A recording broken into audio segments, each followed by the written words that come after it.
Hello again in another episode of Gunfire TV. So, you bought your first replica, like this one, let's say. And you go on your first skirmish, and it occurs that everybody except you runs some kind of optics on his replica. Well, maybe except this one weird guy who says that, well, I'm using irons all the time and it's perfect. Well, so you decide not to listen to this one guy and to pick something for you from the optics category. And now, big problem. What should I use? Should it be red dot sight? Should it be a scope? What would be the best for airsoft as for optics? And today I'm gonna answer this question, so buckle up. Alrighty then, let's start with the factor which is less important from the practical and tactical point of view, but we are talking about airsoft, so looks may be the most important factor for some of us. So this totally works. So the small red dot with big gun, you can aim with the small red dot, but it looks, let's say, a bit weird.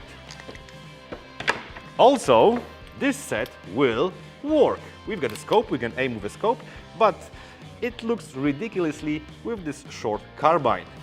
Not only because it's a big scope, but it's of course mounted not the way it should be. So if you've noticed that, leave a like, subscribe and hit the bell. Or just comment, how do you think it looks? It works, but doesn't look fine. Now, next factor, what is your style? Are you fast? Do you like to change your positions all the time? Do you like to shoot a lot? Or maybe you're a bit slower as for moving and you like to wait for your target and be very precise, so less shots, more hits. If you're the first of a kind, you would find red dot sights more attractive.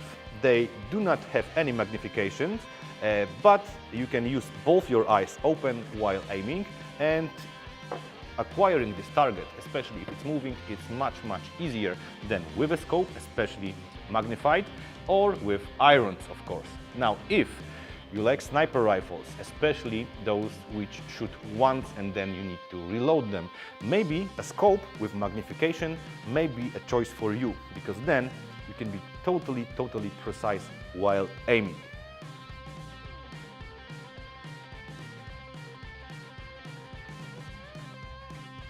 But do not feel troubled. This doesn't mean that you can only run with a scope or only run with a red dot sight. Why not use both? There are a few ways to do that. You can use such a set, or similar to this one. Red dot sight, and behind it you've got magnifier. This is a scope, but only magnifies. It does not have its own crosshair, so it only magnifies the view of the red dot sight. So if you look through both of them, you've got 3 times magnification. If you don't need to use magnifier, simply put it on a side. Or if you don't need it at all, just use QD to take it off. You can also use a set like this one. 4 times magnification in a scope, and also such a sweet red dot sight on the top. Precision, fast target acquisition. Or if this scope is too tiny for you because you need, I don't know, like 10 times magnification, then you could use a special mount for your scope and use a red dot sight on the top of the scope, like for example with this kind of a mount.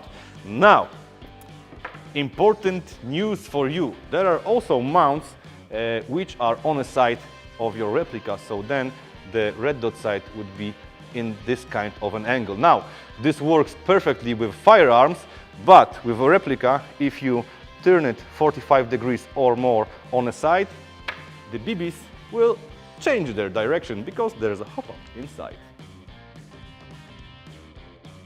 There is one factor which makes a scope more practical than a red dot sight. Without batteries, most of, not all, but most of red dot sight will not run.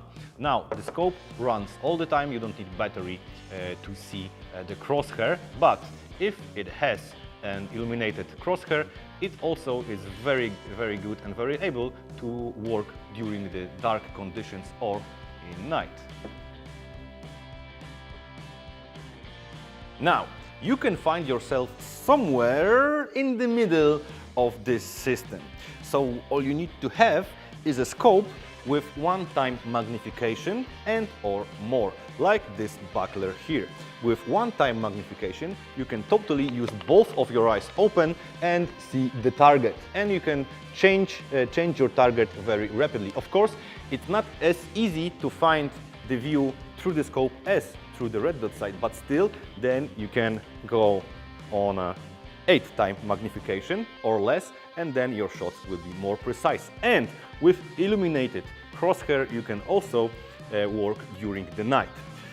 So it's a kind of a choice for a player. I use this kind of scopes for a few years now, and I'm very satisfied with those, but also I run red dot sights with different of my replicas.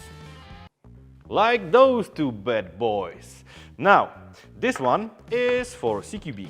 So I took off the red dot sight just because I myself find mechanical sights on the pistol faster to aim with. It's me, not everybody. But I did try red dot sight on this one. So in close ranges, this is my choice. But maybe I will get back to red dot sight someday. Now, this one, well, this one is my longbow.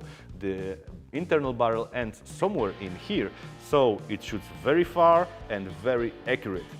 That's why I run red dot on it, because with mechanical sights over 40 meters, well, it was very, very hard for me to be accurate. And with this one, oh yeah, guys are going on the rest point all the time. Well, sometimes, I know, you can have a bad day. So, what is your idea for the best optics for airsoft? Maybe you don't use optics at all. You should start, especially during the night. Mechanical sights are quite a pain in it, when it's dark. Do you use scopes? Do you use red dots? Do you use both? Write down in comments below, and please leave a like, subscribe and hit the bell. With a scope, it will be easier to hit the bell from a longer distance. See you again in another episode of Gunfire TV. And sorry for the screen joke with a scope and a bell. I'll be better next time.